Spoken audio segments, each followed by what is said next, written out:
When a 7-year-old invites a stranger home for dinner, should a mother say yes or slam the door? That's the question Lila Chen will face. But first she has to survive today. The alarm clock read 4:47 a.m. when Lila's eyes opened in the darkness. No snooze button. No lingering under covers. Just the immediate, practiced movement of throwing back threadbare sheets and placing bare feet on cold linoleum. The apartment was silent except for the drip drip drip from the kitchen faucet she couldn't afford to fix. She moved through the shadows like a ghost in her own life, careful not to wake Rosie in the next room. The bathroom mirror greeted her with brutal honesty. Dark circles. Hair that needed washing 2 days ago. The crack running through the glass split her reflection in half, and sometimes Lila wondered which version was real, the woman who smiled for her daughter or the one who cried in the shower when the water ran cold. She splashed water on her face and pulled her hair into a ponytail tight enough to hurt. The pain helped. It reminded her she was still here, still fighting, still standing despite everything trying to knock her down. In the kitchen, Lila opened the refrigerator and stared at its sparse contents. Half a loaf of bread. 3 eggs. A quarter jar of peanut butter. Some wilted lettuce she'd salvage for tonight's dinner. She did the math in her head, the same math she did every morning. Rosie's lunch. Rosie's breakfast. Maybe enough for her to eat something tomorrow. She made a sandwich with hands that had forgotten softness. Her palms were rough now, calloused from carrying heavy plates and scrubbing tables that never seemed to come clean. 2 years of double shifts at Vernon's diner had carved away the woman she used to be, the one who painted on weekends and believed in happy endings.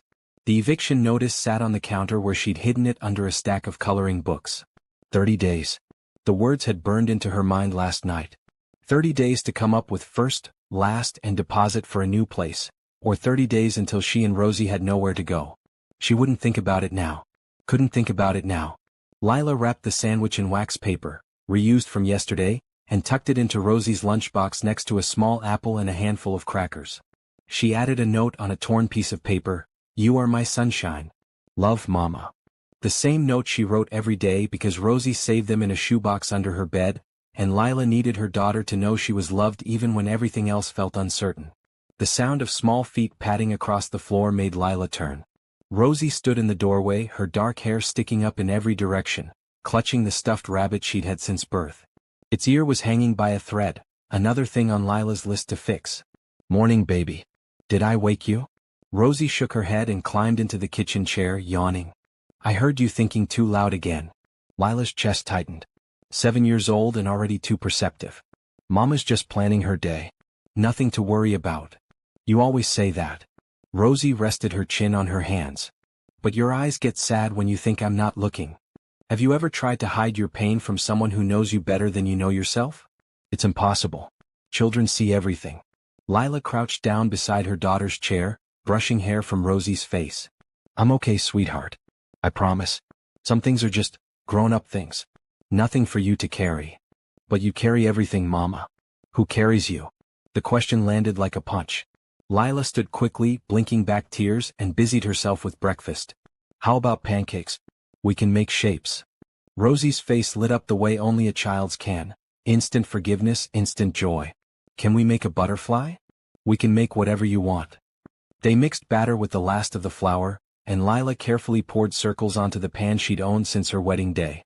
She didn't think about her ex-husband often anymore. The anger had faded into something duller, disappointment maybe, or just exhaustion. He'd left 2 years ago with another woman and empty promises to stay in Rosie's life. The promises lasted 3 months. The memory came without permission, the sound of his voice through the apartment walls the night before he left, yelling that he never signed up for this, that he was drowning, that Lila had trapped him. She'd pressed her hands over Rosie's ears that night, singing lullabies to drown out the words that would scar them both. "Mama, it's burning." Lila snapped back to the present, flipping the pancake just in time. "Focus. Stay present. Rosie needs you here, not lost in the past." They ate together at the small table, Rosie chattering about a drawing she wanted to finish and a game her friend taught her at school. Lila listened and nodded and made her own breakfast of black coffee and half a pancake. The hunger was familiar now. She barely noticed it anymore. At 7:30 they walked 3 blocks to Rosie's school, hand in hand.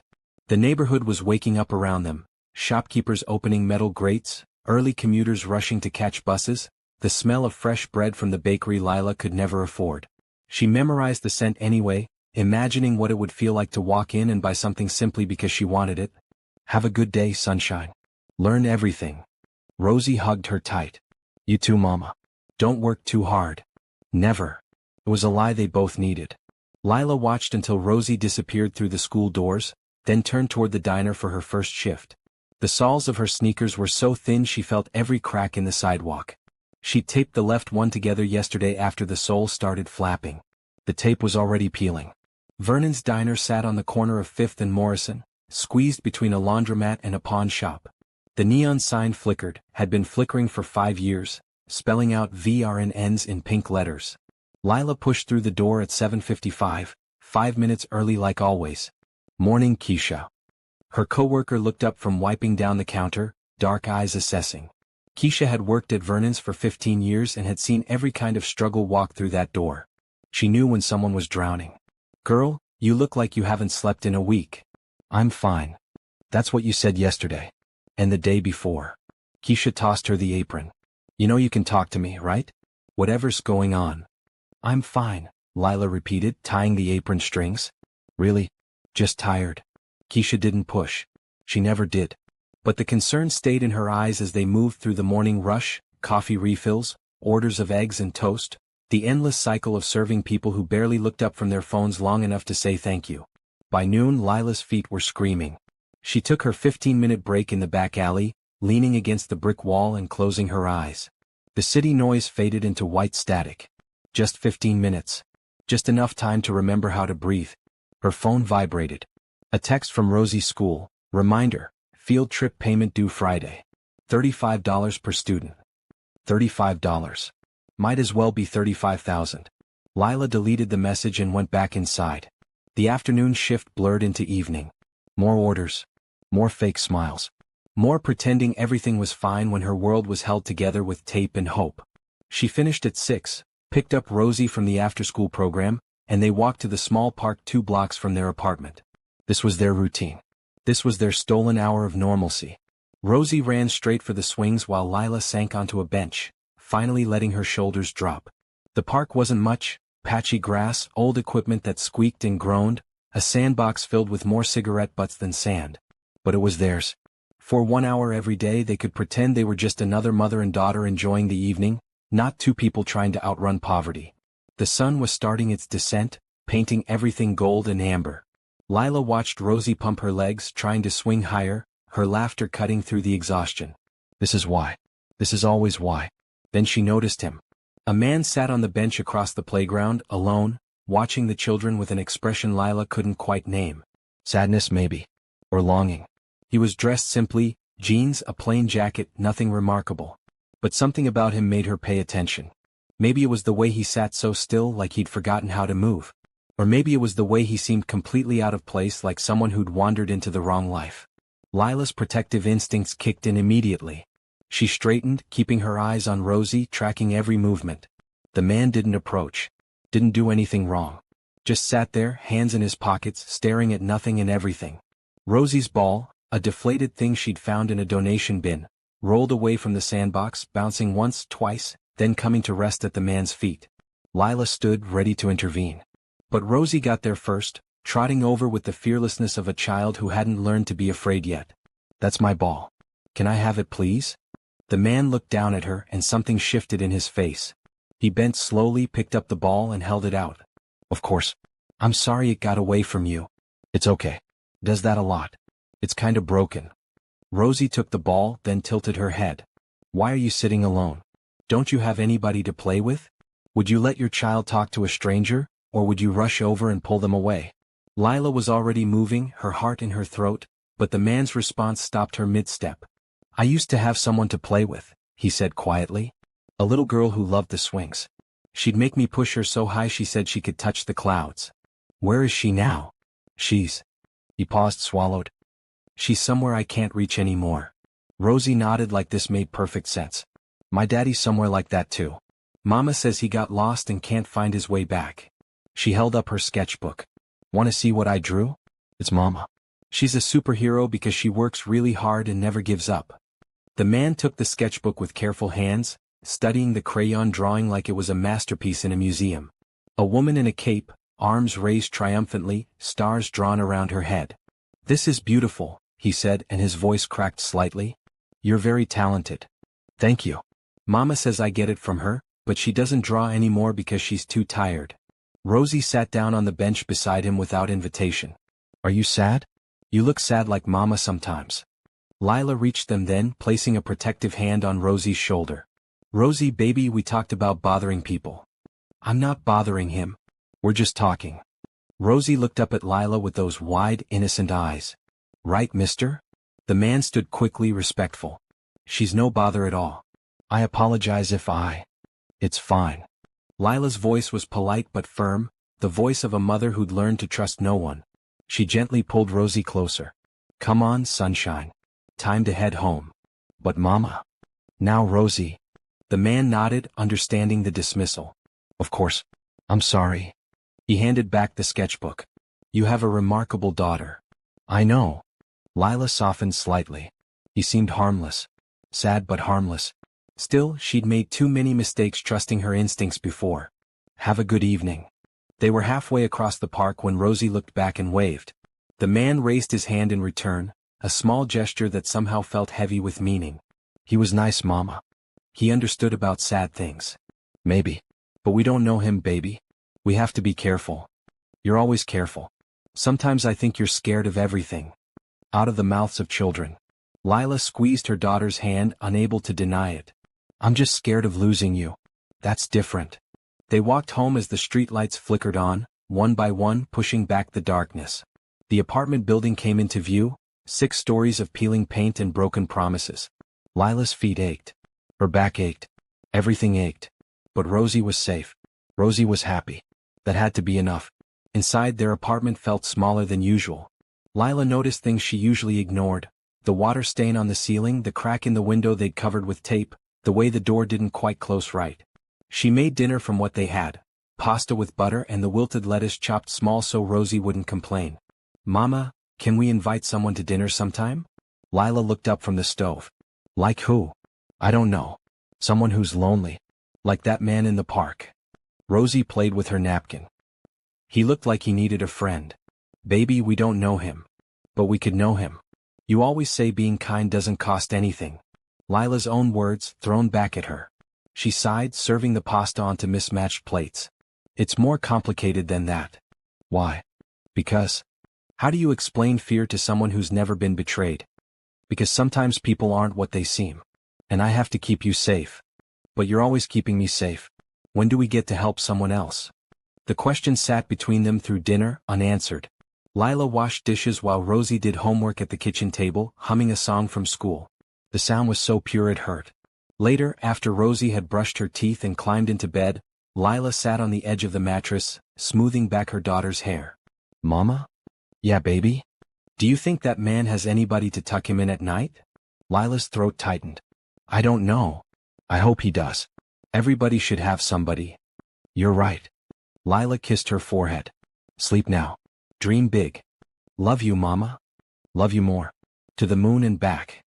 "And around again?" "And around again. Forever." She watched Rosie's eyes drift closed, her breathing evening out into sleep. In these quiet moments, Lila let herself feel everything she kept locked away during the day, the fear, the exhaustion, the bone-deep loneliness of carrying the world alone. She whispered into the darkness, "I'll give you better than this. I promise. Somehow, I'll give you better."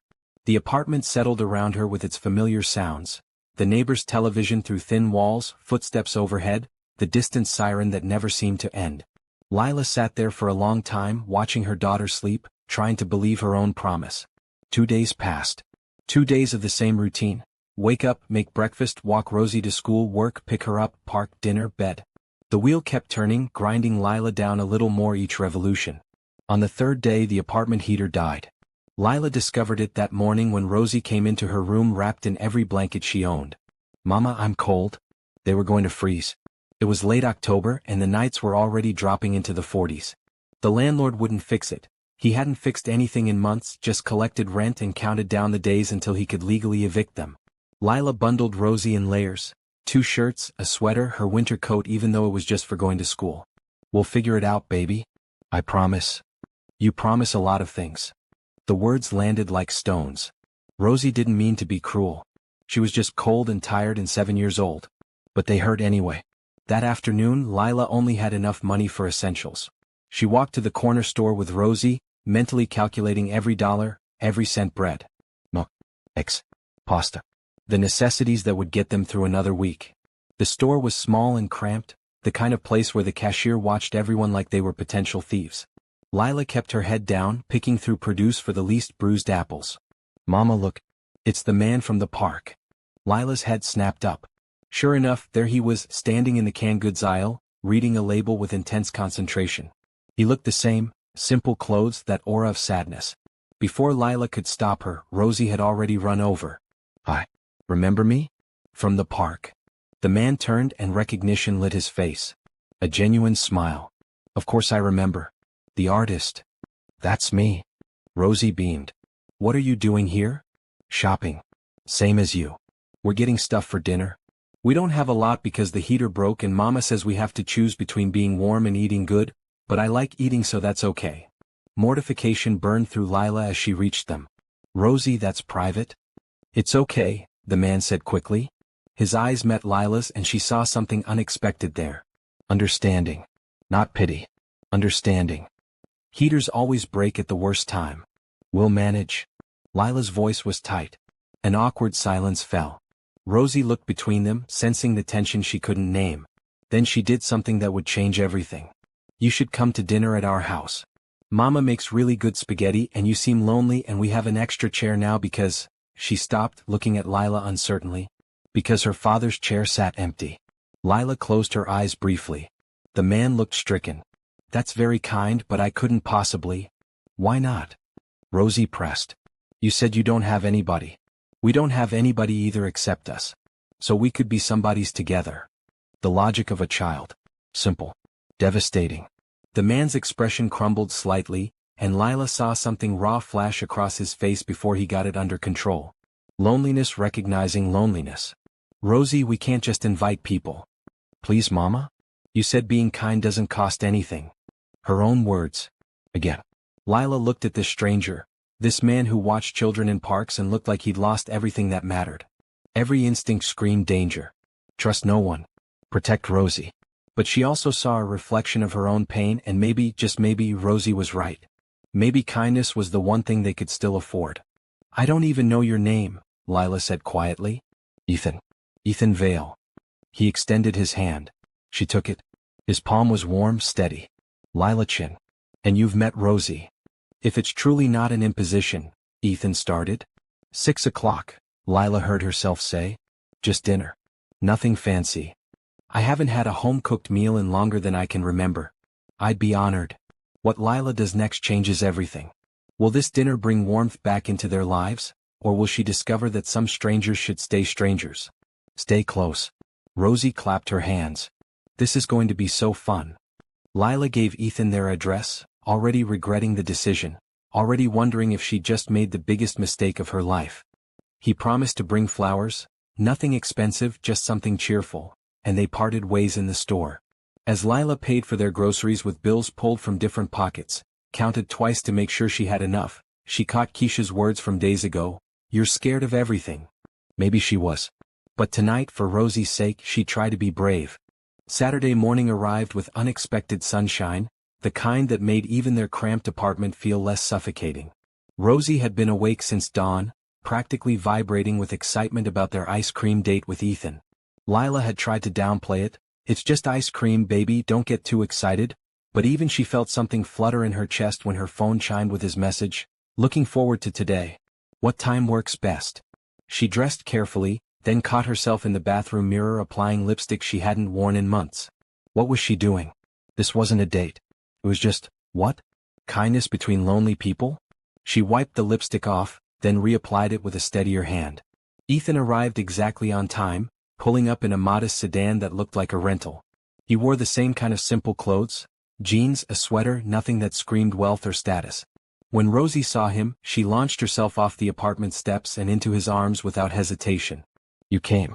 You really came." He caught her easily, laughing in a way that transformed his whole face. "Of course I came. I promised, didn't I?" Lila watched from the doorway, something warm and terrifying spreading through her chest. This man, this stranger who'd somehow become not a stranger, held her daughter like she was precious. Like she mattered. Ready? Ethan set Rosie down gently, his eyes meeting Lila's over her head. Ready? Lila said, though she wasn't sure what she was agreeing to anymore. The ice cream parlor was a small place on 3rd Street, the kind with mismatched chairs and a chalkboard menu that hadn't changed in years. Rosie ordered chocolate with rainbow sprinkles. Ethan got vanilla. Lila chose strawberry and pretended not to notice when Ethan insisted on paying despite her reaching for her wallet. They sat outside at a wobbly table and for a while, everything felt impossibly normal. Rosie chattered about school, about her friend who could do a cartwheel, about the butterflies she'd seen on the way here.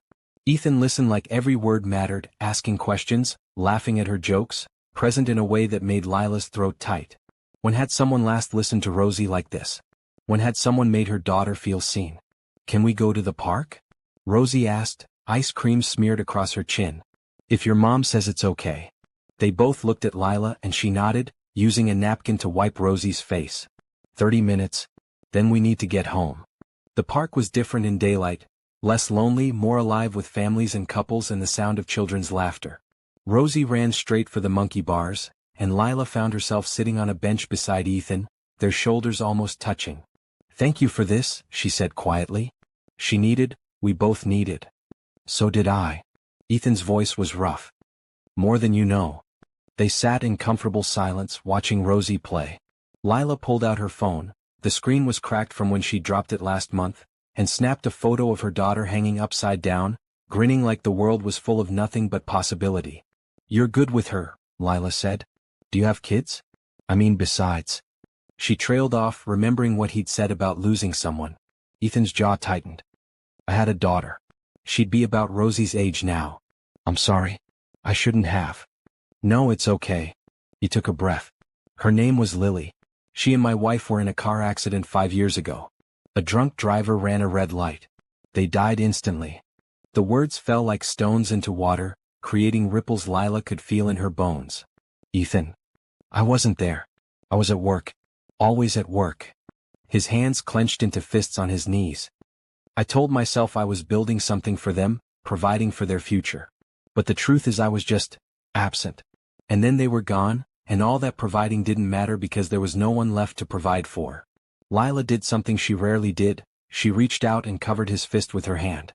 His skin was warm and she felt him relax slightly under her touch. That's why you were at the park that day. Watching the children. I go there sometimes when the grief gets too heavy. It helps somehow. Seeing life continue. Seeing joy. He turned his hand over, palm up, and threaded his fingers through hers. And then Rosie rolled her ball to me, and for the first time in 5 years, I felt something other than emptiness. Have you ever lied to protect someone only to hurt them worse later? The question hung unspoken between them. What do you do? Lila asked, trying to lighten the moment. For work, I mean. You said you were taking a break? Ethan hesitated just a fraction of a second. Business management. Consulting. Helping companies restructure, improve efficiency. He shrugged. It pays well. But it's not exactly fulfilling. Technical truth. Complete lie. But Lila didn't know that yet. That sounds important. It's just work. He squeezed her hand gently. This, right here, this is important. Rosie called out from the swings, waving wildly. Mama. Take a picture of me and Mr. Ethan. Lila pulled her hand back reluctantly and stood, holding up her phone. Ethan joined Rosie on the swing set, sitting on the swing beside her, his long legs bent awkwardly. They both smiled, genuine, unguarded smiles, and Lila captured the moment, not knowing it would become one of the most precious things she owned. Now one with you, Mama? Rosie insisted. A passing jogger agreed to take the photo. Lila positioned herself on Rosie's other side, suddenly hyper-aware of Ethan's proximity. The jogger counted down, 3, 2, 1, and snapped the picture. When Lila looked at it later, she'd see 3 people who looked like a family. She'd see hope. And it would break her heart. They walked back slowly, Rosie skipping ahead, picking up interesting rocks and fallen leaves. The afternoon was slipping away too quickly, the way good days always did. I should tell you something, Lila said, her voice barely above a whisper. Ethan stopped walking. Okay. She pushed up her sleeve, revealing a thin scar that ran along her wrist. My ex-husband. We had a fight the night before he left. He was drunk, throwing things. I tried to leave the room and he grabbed me, shoved me into the kitchen counter. There was broken glass. She traced the scar with one finger.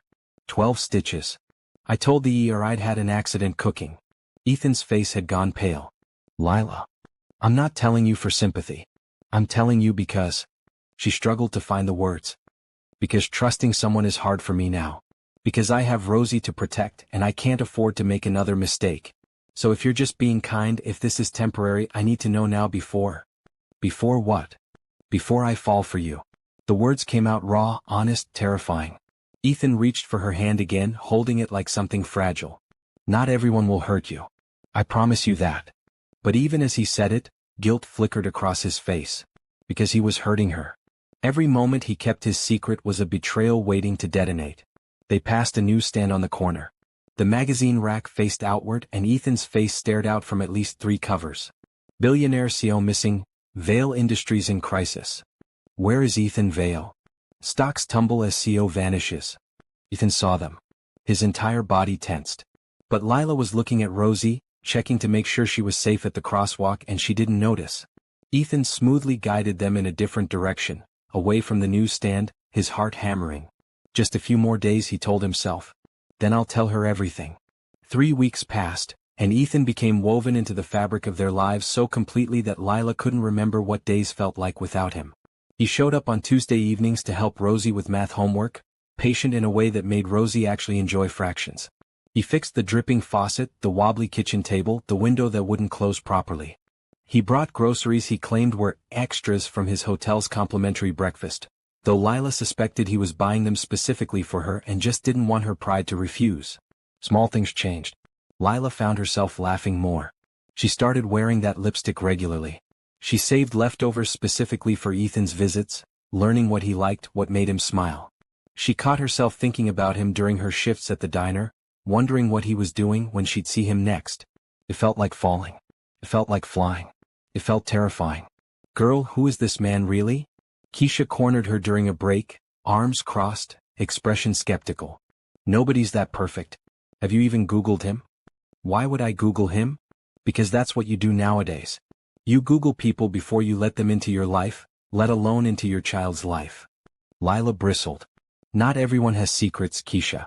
Maybe he's just a kind person who needed kindness back. Or maybe he's too good to be true. Keisha's voice softened. I'm just saying be careful. You've been hurt before. I don't want to see it happen again. It won't. But even as Lila said it, doubt crept in. Because Keisha was right about one thing. Ethan was almost too perfect. Too patient. Too understanding. Too interested in their simple, ordinary lives. That evening, Irving caught Lila in the hallway. The landlord had always made her uncomfortable. The way his eyes lingered too long, the way he found excuses to stop by when he knew she'd be home alone. But now he had leverage and he knew it. Miss Chin. We need to talk about the rent situation. I know I'm behind. I'm working on it. You're 3 months behind. I've been patient, but my patience has limits. He stepped closer and Lila automatically stepped back. Although, maybe we could work out an arrangement. You're a pretty woman. Single. I'm sure we could come to some kind of understanding. The implication made her stomach turn. I'll have the money by the end of the month. Will you?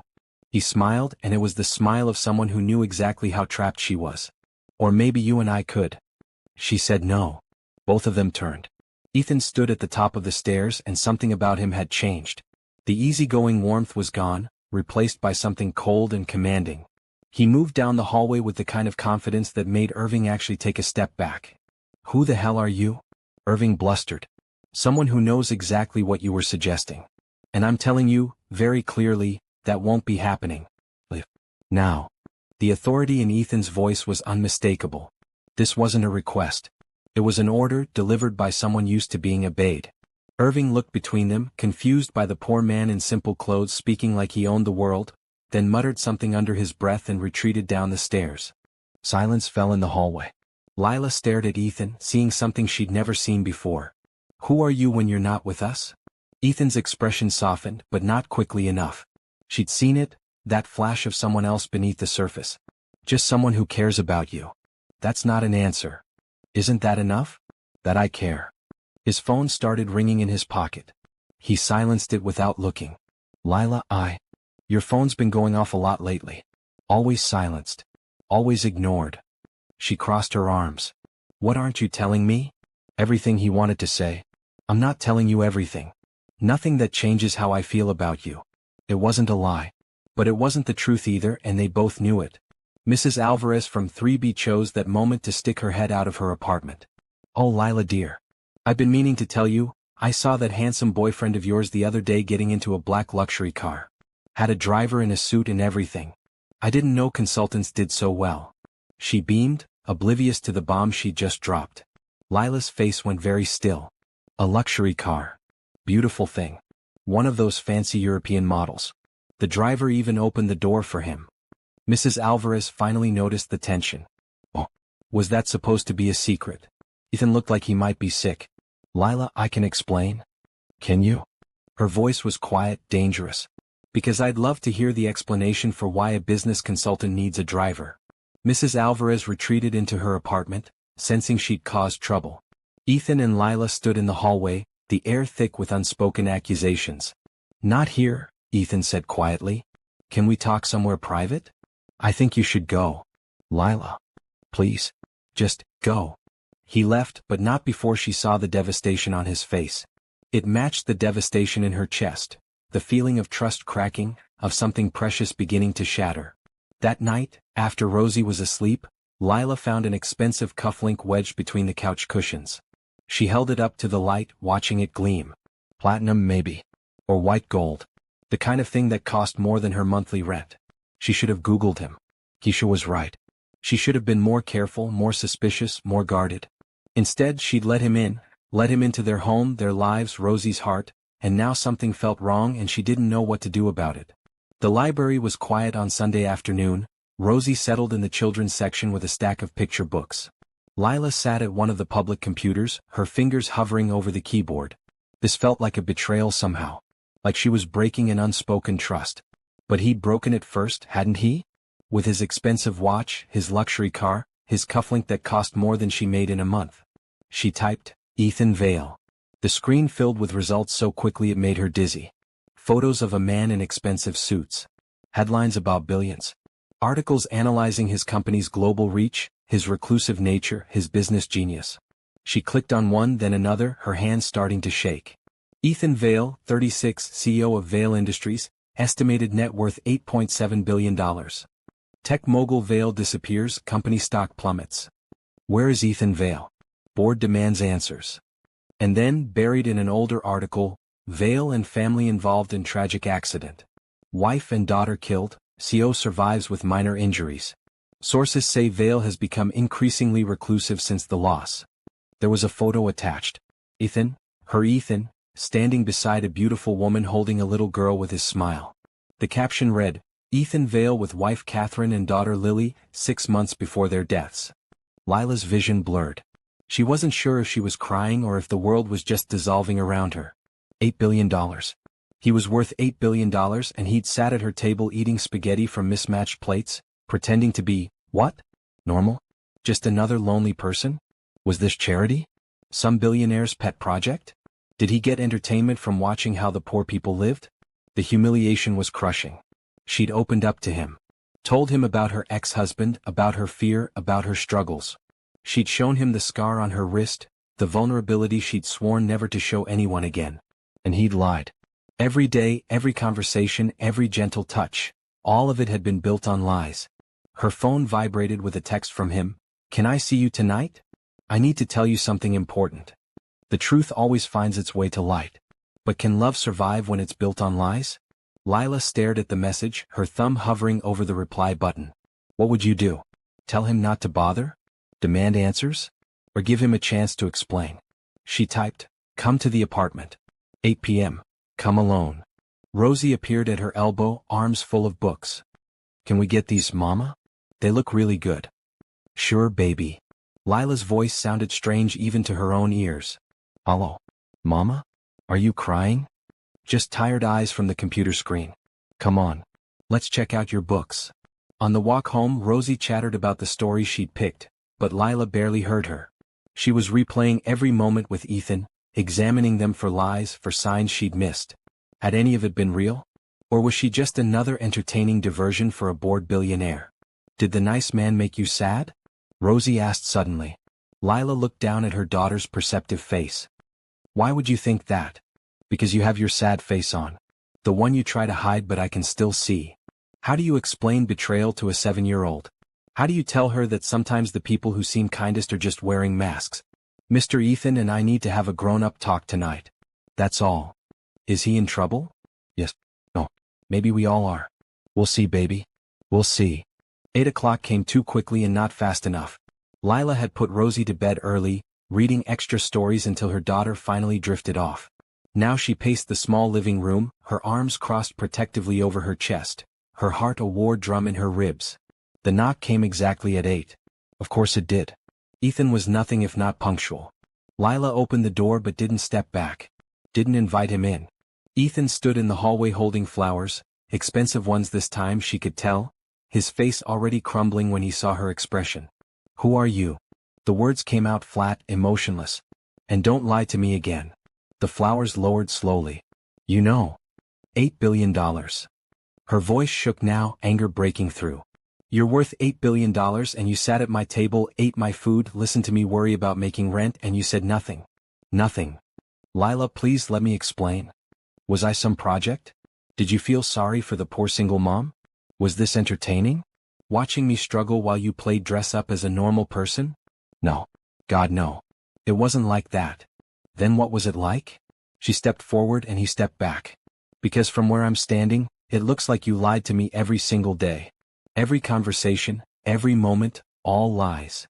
I didn't lie about how I felt. I didn't lie about caring for you, for Rosie. You lied about everything else. Who you are, what you do, why you're even here. Her voice was rising now and she fought to control it, aware of Rosie sleeping in the next room. I showed you everything. My struggles, my fear, my daughter. I showed you parts of myself I swore I'd never show anyone again. And you? You showed me a mask.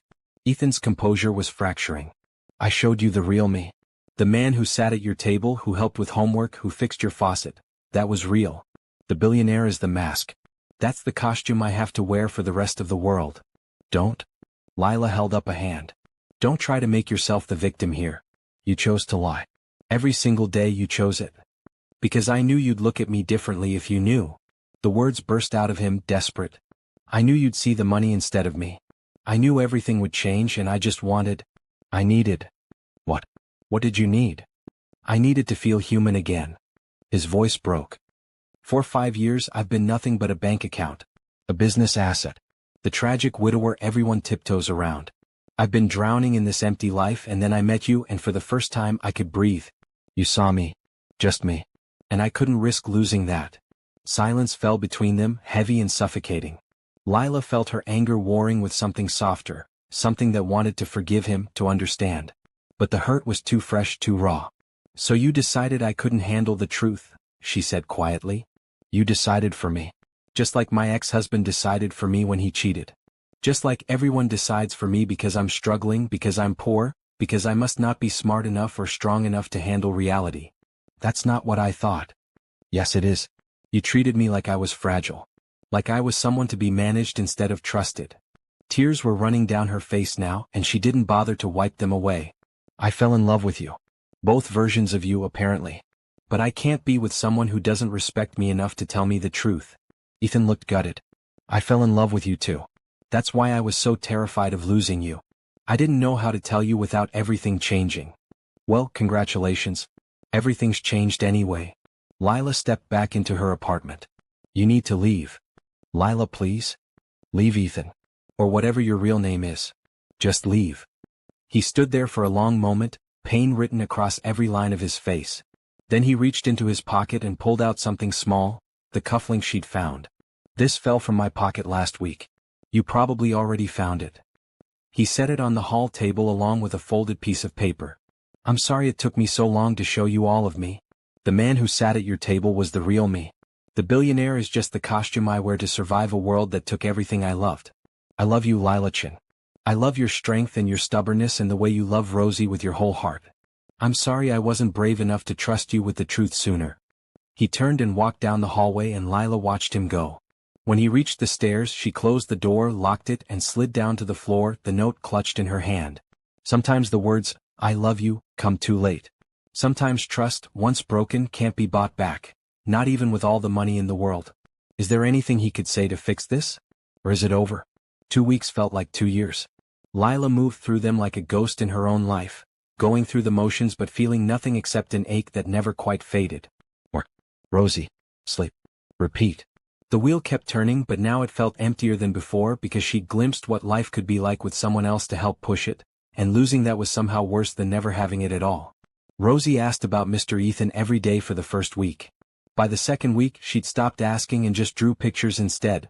Sad pictures of broken hearts and people standing far apart. Can people who love each other still be apart? Rosie asked one night at dinner, pushing pasta around her plate. Lila had no answer. She just pulled her daughter onto her lap and held her tight, both of them grieving for something they'd lost. Keisha tried to help. Maybe he really did love you, she said during a shift. Maybe he lied about his money, not his feelings. There's a difference. Love without trust isn't love.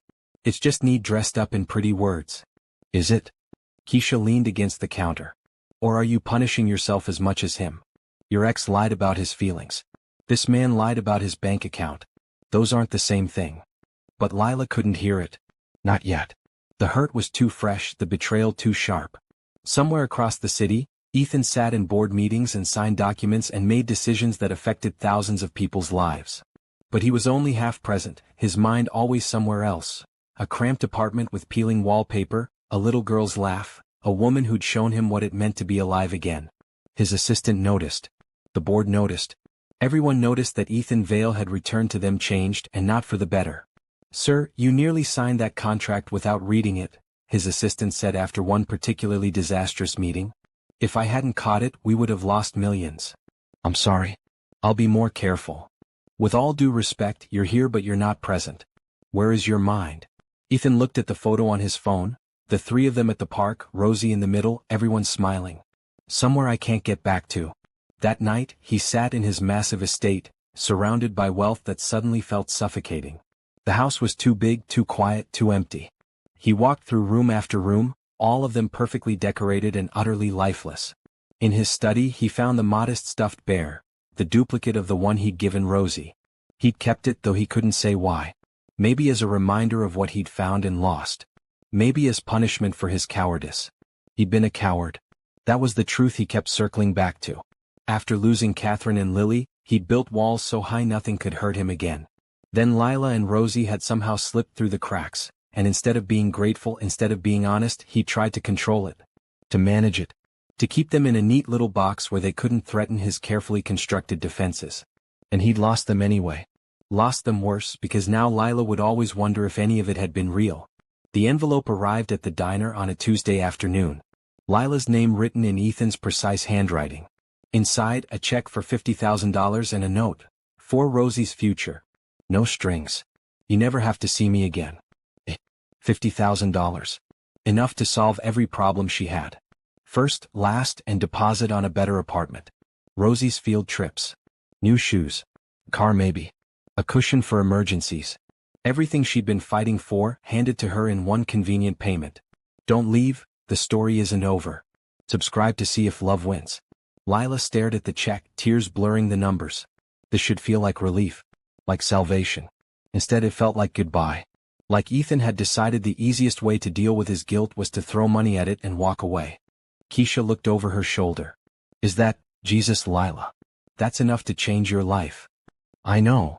So why do you look like someone died? Because he's trying to buy my forgiveness. Lila's hands were shaking. Or maybe he's trying to buy his way out of his guilt. Either way, I'm not for sale. She tore the check in half. Then in half again.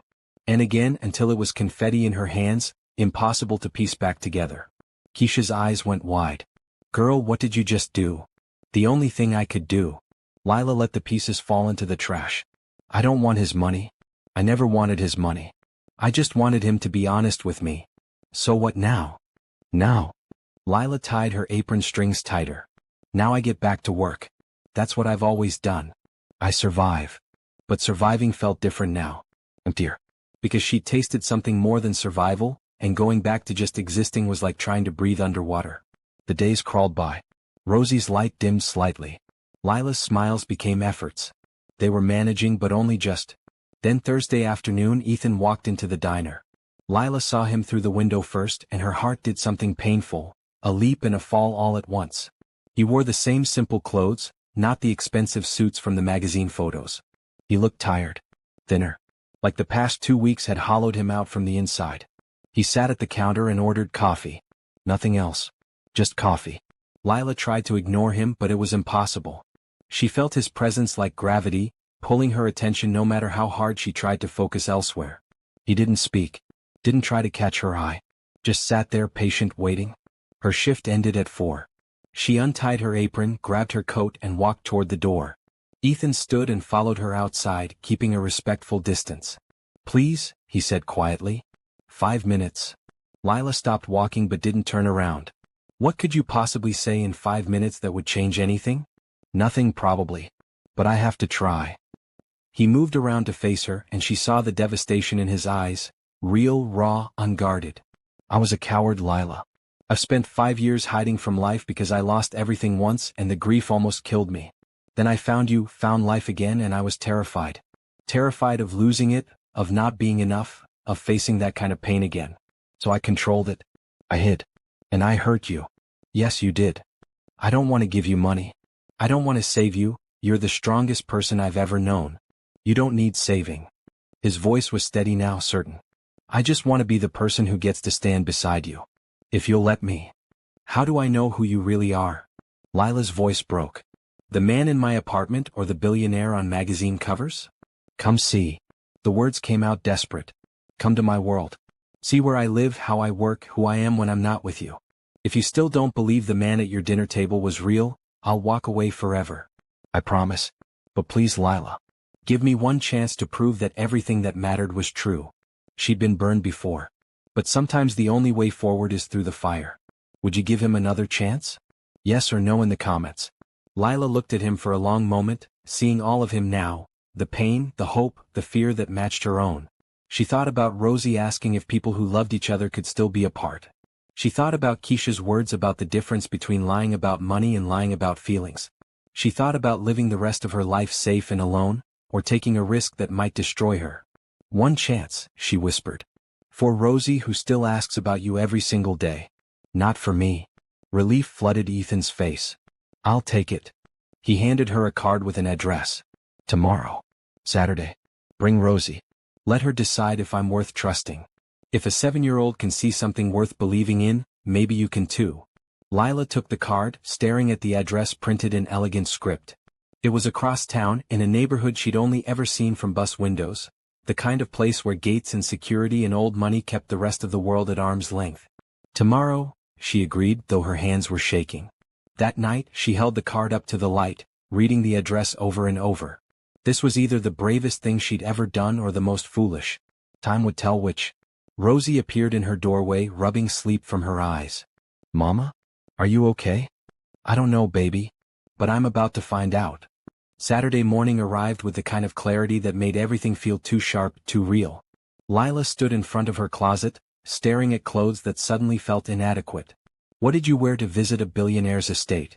What did you wear when you were about to step into a world so far removed from your own that it might as well be another planet? She settled on simple jeans, a clean blouse, her only cardigan without holes. Rosie bounced around the apartment in her favorite dress, the yellow one with daisies that Lila had found at a thrift store. "Are we really going to see where Mr. Ethan lives? Is it really like a castle?" "I don't know, baby. We'll see." The taxi ride across town felt like crossing into foreign territory. The neighborhood shifted gradually, less graffiti, more trees, houses growing larger and farther apart until they disappeared behind gates and walls. Rosie pressed her face to the window, eyes wide with wonder. When the taxi pulled up to the estate gates, Lila's stomach dropped. This wasn't a house. This was a compound. Tall iron gates, security cameras, a guardhouse with an actual guard who stepped out holding a clipboard. "Name, please?" "Lila Chin." We're expected." The guard checked his list, nodded, and the gates swung open with a mechanical hum that felt ominous. The driveway stretched ahead, winding through manicured gardens that probably cost more to maintain than Lila made in a year. Mama, this really is a castle, Rosie whispered, and Lila couldn't disagree. The house, no, the mansion, rose before them like something out of a movie. Stone and glass and architecture that spoke of old money and older privilege. Lila paid the taxi driver with trembling hands, watching him drive away and feeling suddenly stranded. Ethan appeared at the front door before they'd made it halfway up the steps. He still wore simple clothes, jeans, a sweater, but now Lila saw them differently.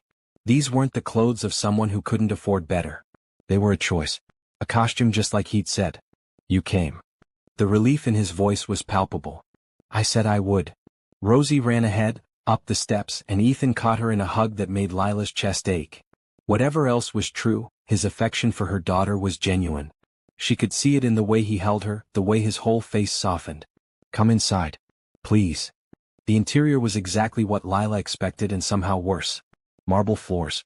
Crystal chandeliers. Art on the walls that probably belonged in museums. A curved staircase that belonged in fairy tales. Staff moved quietly in the background, cleaning, arranging flowers, existing in the shadows of wealth. Lila felt completely, utterly out of place. Her shoes, the ones she'd taped together, squeaked on the polished floor. Her cardigan was suddenly shabby, her presence an intrusion into a world that had never been meant for people like her. I know this is overwhelming, Ethan said quietly, watching her reaction. That's one word for it. Rosie had no such reservations. She wandered through the foyer, touching things with curious fingers, asking 1,000 questions. How many rooms are there? Do you have a swimming pool? Why is everything so shiny? Ethan knelt to her level. Want a tour? I'll show you my favorite places. He led them through the mansion, but he didn't show them the grand ballroom or the formal dining room that could seat 30. Instead, he took them to his private spaces, the study lined with books, photos of his late wife and daughter displayed on the desk in simple frames. A workshop in the back where half-finished furniture projects gathered sawdust. You build furniture? Lila asked, surprised.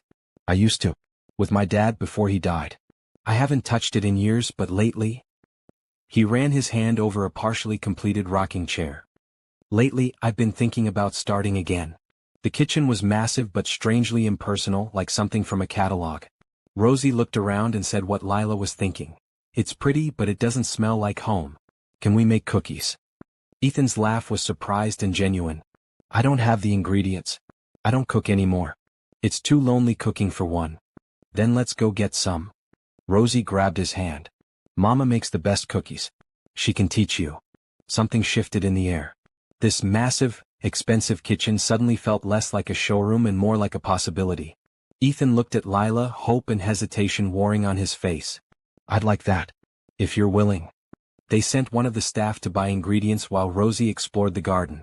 Alone in the kitchen, Lila and Ethan stood on opposite sides of the marble island, the space between them feeling wider than it was. I built all of this after they died, Ethan said quietly.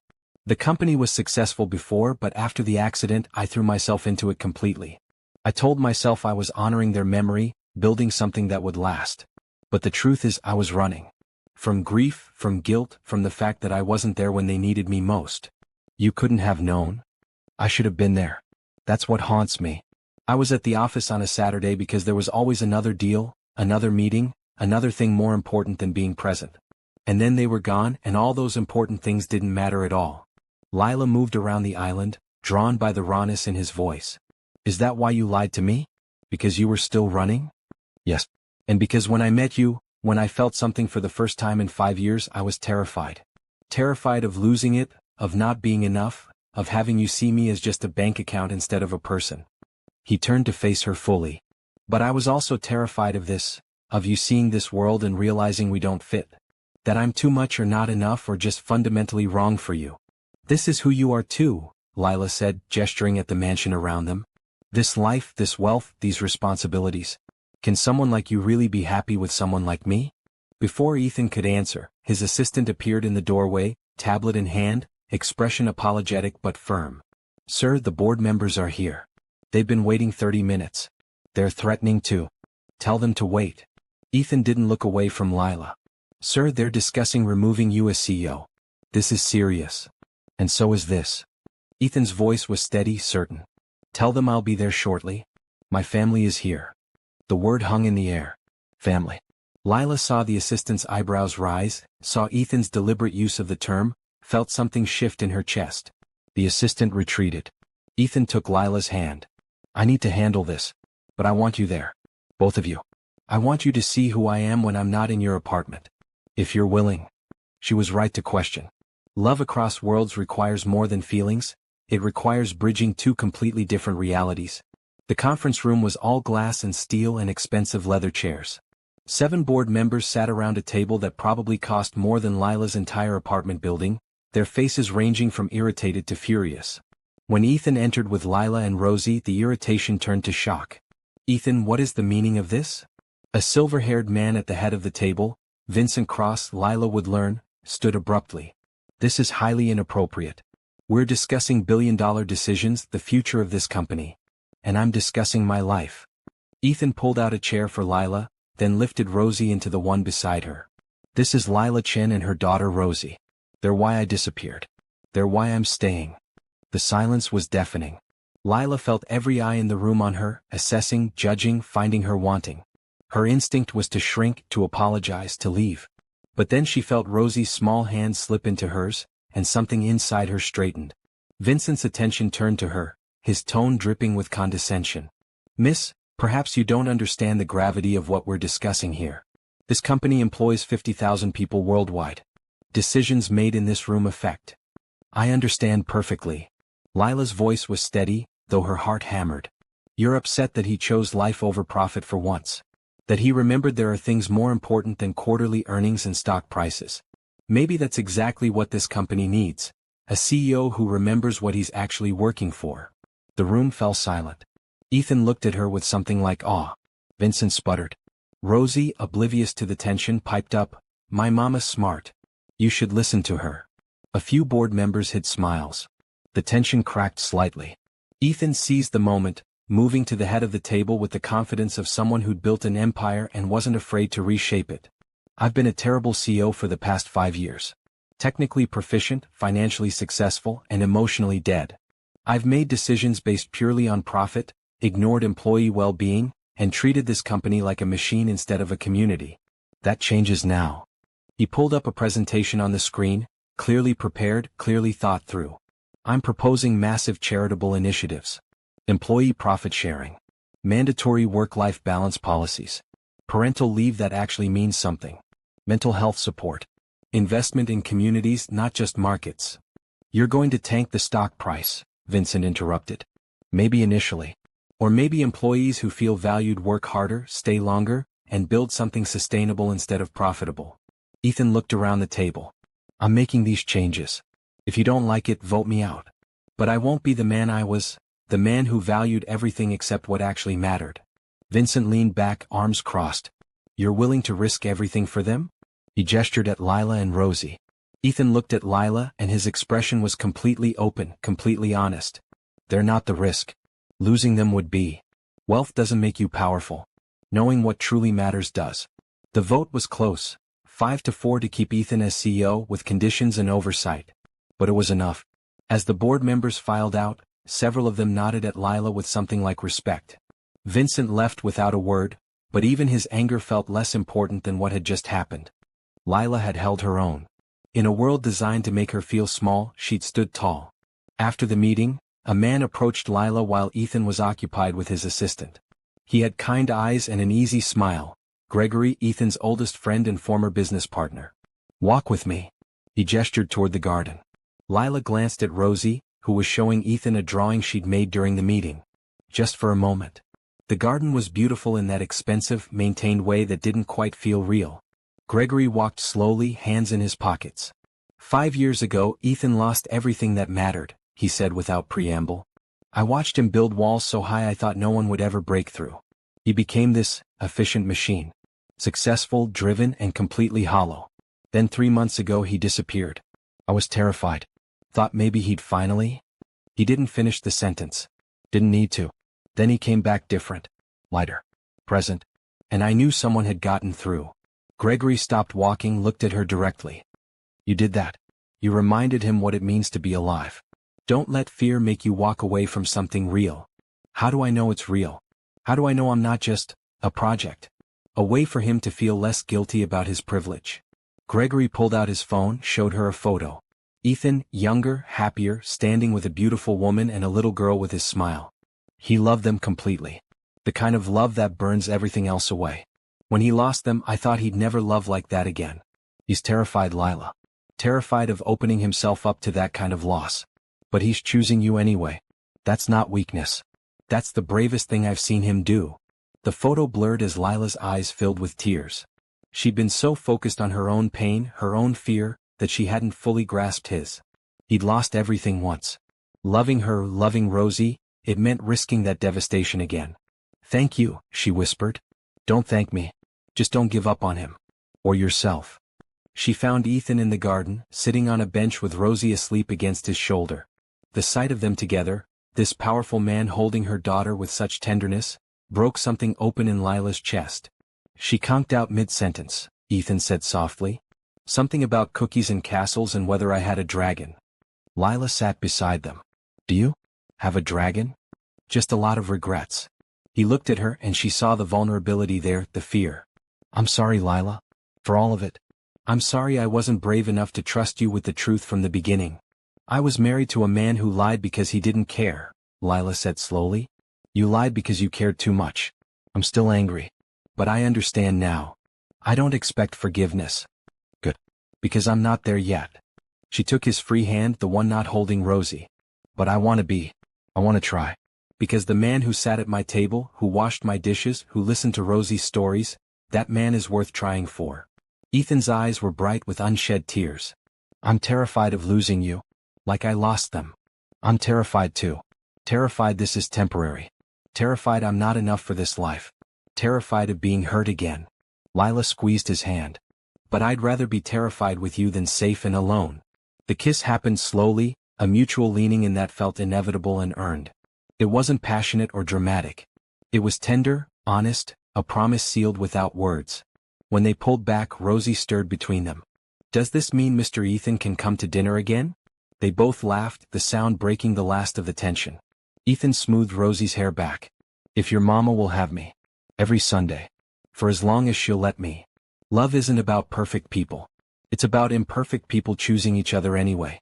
6 months later, Lila stood in her new kitchen, not in Ethan's mansion, but in a modest 2-bedroom apartment in a better neighborhood, and listened to the sound of laughter from the living room. Rosie and Ethan were attempting to build something with blocks, their combined efforts resulting more in collapse than construction. Sunday dinner had become sacred. Ethan arrived every week with ingredients, and they cooked together while Rosie helped or hindered depending on the moment. Tonight it was chicken and vegetables, simple and perfect. Mama, we need your engineering skills. Rosie called. Our tower keeps falling. That's because someone, Ethan tickled Rosie, making her squeal, keeps adding blocks to the tippy top instead of making the base stronger. But the tippy top is the best part. Lila watched them from the kitchen doorway, her heart full in a way she'd never thought possible. This apartment, Ethan had helped with first and last month's rent, but she'd insisted on paying the monthly herself, was theirs. Not his, not borrowed. Theirs. Keisha had visited last week, taken one look at the three of them cooking together, and declared, Girl, you found a real one. Not because he's rich, because he shows up. And he did. Every Sunday. Every moment that mattered. He'd cut his work hours, delegated more, remembered that life happened outside boardrooms. His company was thriving under the new policies. Turned out happy employees worked harder, and the board had grudgingly admitted he might have been right. Lila had gone back to school part-time, studying to become a teacher. When Ethan offered to pay, she'd taken out student loans instead. He'd looked surprised, then proud, then kissed her forehead and said, You're remarkable. The doorbell rang. Irving, her old landlord, stood in the hallway looking uncomfortable. Miss Chin. I wanted to apologize. For how I treated you, for the things I said. It was inappropriate and wrong, and I'm sorry. Lila later learned that Ethan had bought her old building, not to threaten Irving but to install proper management. Irving no longer worked there. The new management had fixed everyone's heaters and started treating tenants like humans. Thank you for saying that, Lila said, and meant it. That evening, after Rosie was asleep, Lila and Ethan sat on the small balcony, looking out at the city lights. It wasn't a mansion view, but it was theirs. I need to tell you something, Ethan said, his voice nervous. Lila's heart skipped. Okay. I'm not going anywhere. I need you to know that. Whatever happens, whatever changes, I'm here. When you're ready, if you're ever ready, I want forever with you both. I'm not ready for marriage, Lila said honestly. Not yet. The last time I made that promise, it destroyed me. I know. I'm not asking. But I'm ready to stop being afraid. She turned to face him fully. I love you, Ethan Vale. Both versions of you. The billionaire and the man who burns garlic bread. All of it. His smile was radiant. That's enough. That's more than enough. The next Saturday they returned to the park where they'd first met. It was their place now, the spot where everything had changed. Ethan had been nervous all morning, and Lila had pretended not to notice. They sat on the same bench where Rosie's ball had first rolled to his feet. Rosie played on the swings and the world felt right in a way it hadn't in years. Ethan pulled a small box from his pocket and placed it in Rosie's hand when she ran over. Would you give this to your mama for me? Rosie opened it, eyes wide. Inside was a delicate necklace with two charms, an R and an L intertwined. What does it mean? Rosie asked. It means, Ethan said looking at Lila, that I'm not asking your mama to marry me. Not yet. But I'm asking if I can be part of your family. However that looks. Whatever you're comfortable with. Because you two are my home. Tears streamed down Lila's face. Yes, you already are. Rosie threw her arms around both of them. Does this mean we're a real family now? Lila and Ethan answered together, we always were. They say home isn't a place. It's the people who see you, all of you, and choose to stay. The sun set behind them, painting everything gold. In that moment, surrounded by the laughter of her daughter and the warmth of a man who'd learned to choose love over fear, Lila understood what happiness felt like. Not perfect, not without scars, but real. Worth every risk. 2 years later, the same park hosted a small, intimate wedding. Rosie served as flower girl in a yellow dress covered in daisies, scattering petals with the kind of joy only children possess. Keisha stood as maid of honor. Gregory was best man. The guest list was small, just the people who mattered. Lila wore a simple dress, nothing extravagant. Ethan wore a suit but kept his tie loose. They exchanged vows under the same tree where Rosie had first rolled her ball to a sad stranger on a bench. I promise to show up, Ethan said, voice thick with emotion. Every day. Every moment. I promise to see you, to choose you, to build a life with you that's measured in laughter, not bank accounts. I promise to trust you, Lila replied. Even when it's scary. I promise to let you in, to share my burdens, to remember that love isn't a weakness but a strength we build together. When they kissed, Rosie cheered loudest of all. At the reception, modest, held in a community center they'd helped fund, Rosie tugged on Lila's dress. Mama, remember when you said the best things can't be bought? I remember. You were right. Rosie looked at Ethan spinning another child around on the dance floor. The best things are built. Like us. Some love stories aren't about finding perfection. They're about finding home. If this made you believe in second chances, share it with someone who needs hope. Comment what moment made you cry. We read every one. More stories that restore your faith in love. Subscribe. Your family now.